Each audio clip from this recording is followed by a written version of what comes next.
Janine Smith Tucker lost her life Tuesday night in a horrific accident in Fayetteville. The lives of her family members have been changed forever. There were many people who saw what happened. They witnessed the accident, and they may be experiencing what's called secondary emotional trauma. WRAL Fayetteville reporter Gilbert Bay spoke with a crisis psychiatrist who explains how to deal with it.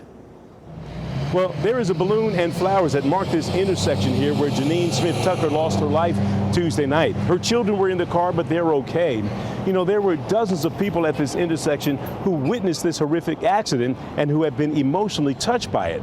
We spoke with one of them. And our car comes from nowhere, smashes into another car, literally probably a foot from me. Gwen Bell is describing the accident that took the life of Janine Smith Tucker.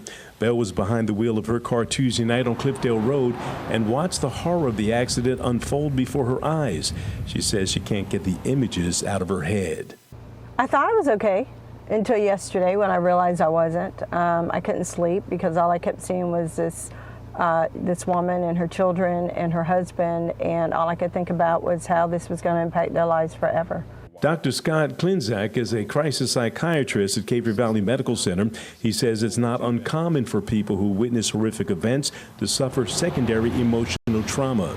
And the next thing you know, you can't sleep. Next thing you know, you're isolating. Next thing you know, you're having nightmares and flashbacks to the event.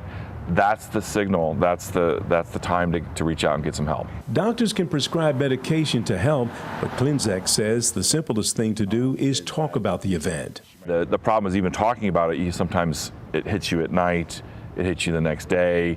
You might not, you might need to take a day or two off work. So you want to get back on the horse, but you also want to take care of yourself too. Bell says that's going to be easier said than done. I'll never forget it. I will never forget the look on her children's faces.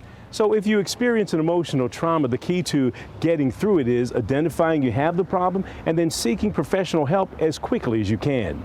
In Fayetteville, Gilbert Bays, WRAL News.